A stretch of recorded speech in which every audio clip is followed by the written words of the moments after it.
அனைவருக்கும் வணக்கம். நம்ம பகுதியை தமிழ் அறிஞர்களும் தமிழ் தொண்டும் பார்த்துக்கிட்டு இருக்கோம். மரபு கவிதைகளில் நேற்று கண்ணதாசன் ஐயா அவர்களை பற்றி பார்த்தோம். இன்றைக்கி உடுமலை நாராயண கவி அவர்களை பற்றி பார்க்கலாம். உடுமலை நாராயண கவி 1899ஆம் ஆண்டு பிறந்து 1981ஆம் ஆண்டு மறைஞ்சிருக்கார். கண்ணதாசன் ஐயா மறைந்ததும் 1981 தான். பகுத்தறிவு காவிரியார் என மக்களால் போற்றப்படுகிறார். ஓகேவா? தமிழ் திரைப்பட பாடல் ஆசிரியராகவும் நடன எழுத்தாளராகவும் இருந்திருக்காரு. ஓகேவா? திரைப்படத்தில் பாடல் ஆசிரியராகவும் இருந்திருக்காரு, நாடக எழுத்தாளராகவும் இருந்திருக்கார். பகுத்தறிவு காவிரியார், பகுத்தறிவு கவிராயர்னும் இவரை சொல்லுவாங்க. சரியா? பாமர மக்களிடையே விழிப்புணர்வு ஏற்படுத்தும் வகையில் சமுதாய பாடல்களை எழுதி சீர்திருத்த கருத்துக்களை பரப்பியிருக்கார்.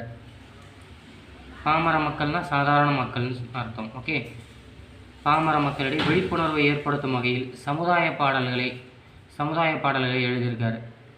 பல சீர்திருத்த கருத்துக்களையும் பரப்பியிருக்கார். கலைமாமணி பட்டம் பெற்றவர். ஓகே, நாட்டுப்புற பாடல்கள் மெட்டுக்களை திரைப்படத்தில் அறிமுகம் செய்தவர் இவரே. ஓகேவா? இது ஒரு ப்ரீவியஸ் இயர் கொஸ்டினுங்க. நாட்டுப்புற பாடல்களின் மெட்டுக்களை திரைப்படத்தில் அறிமுகம் செய்தவர் உடுமலை நாராயண கவி. சரியா? உடுமலை நாராயண கவியும் பட்டுக்கோட்டை ஐயா அவர்களும் கொஞ்சம் கன்ஃபியூஸ் ஆகிற மாதிரி தெரியும். ஓகேவா? அது இதில் தான் பார்த்துக்கோங்க. நாட்டுப்புற பாடல் மெட்டுக்களை திரைப்படத்தில் அறிமுகப்படுத்தியவர் உடுமலை நாராயண கவி. திருக்குறள் கருத்துக்களை மிகுதியாக பயன்படுத்தியவரும் உடுமலை நாராயண கவி தான். ஓகேவா? திருக்குறளின் கருத்துக்களை மிகுதியாக பயன்படுத்தியவரும் இவர் தான். கலைவாணர் NS கிருஷ்ணனால் திரையுலகிற்கு வந்தவர். இவர் NS கிருஷ்ணனுக்கு கீந்தனார் கதா காலட்சேபம் கிந்தனார் கதா காலட்சேபம் அப்படிங்கிற ஒரு நூலை இயற்றிருக்கார். இதனால் NS கிருஷ்ணனின் குருவாக போற்றப்படுறார். ஓகேவா? NS கிருஷ்ணனின் குருவாக போற்றப்படுபவர் இவர் தான். திரைப்பட உலகில் முதலாக வாத்தியார் என்று அழைக்கப்பட்டவர் உடுமலை நாராயண கவி தான். சரியா? முதல்ல திரைப்பட உலகில் வாத்தியார் அப்படின்னு சொன்னது யாருன்னா சொல்லப்பட்டவர் யாருன்னா உடுமலை நாராயண கவி. இவரின் குரு முத்துச்சாமி கவிராயர். உடுமலை நாராயண கவியோடைய குரு யாருன்னு கேட்டால் முத்துச்சாமி கவிராயர்.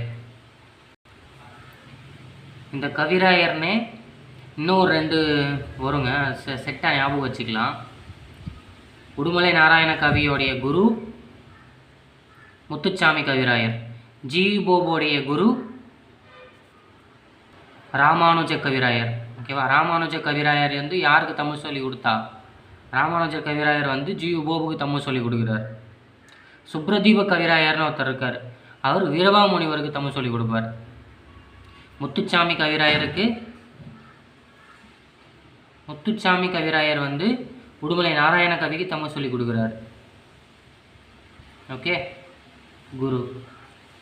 ராமானுஜ கவிராயர் யாருக்கு சொல்லி கொடுக்குறாரு? ஜி.யு. போபுக்கு சொல்லி கொடுக்குறாரு. ஜி.யு. போபுடைய குரு ராமானுஜ கவிராயர். வீரமாமுனிவருடைய குரு தான் சுப்ரதீப கவிராயர். ஓகே, அது கவிராயர்னே வரும். ஓகே, இவருக்கு யாப்பிலக்கணம் கற்பித்தவர் சங்கரதாஸ் சுவாமிகள். ஓகேவா? நாடகத்துறையில் படிக்கும்போது அவர் ரொம்ப முக்கியமான ஆள். யாப்பிலக்கணம் கற்பித்தவர் சங்கரதாஸ் சுவாமிகள். சீர்திருத்த கருத்துக்களை முதலின் திரைப்படத்தில் புகுத்தியவர். சீர்திருத்த கருத்துக்களை முதல்ல திரைப்படத்துக்குள்ளே புகுத்தியவர் யாருன்னு கேட்டால் உடுமலை நாராயண கவி தான். சரியா? ஃபஸ்ட்டு தமிழக அரசு இவருக்கு அஞ்சல் தலை வெளியிட்ட ஆண்டு 2008. சரியா? உடுமலை பாடல் வரிகள். பெண்களை நம்பாதே கண்களை பெண்களை நம்பாதே கண்களே பெண்களை நம்பாதே அப்படின்னு எழுதியிருக்காரு. இது எந்த கோணத்தில் எழுதியிருக்காருன்னு தெரியல.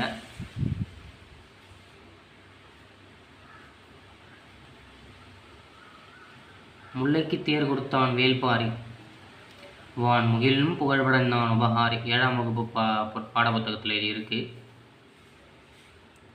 ஒன்றல்ல இரண்டல்ல தம்பி சொல்ல ஒப்புமை இல்லாத அற்புதம் தமிழ்நாட்டில் இல்லை. அதே பாடல் தான்.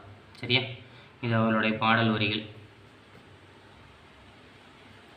அடுத்த கிளாஸில் பட்டுக்கோட்டை கல்யாண சுந்தரம் ஐயா அவர்களை பற்றி பார்க்கலாம்.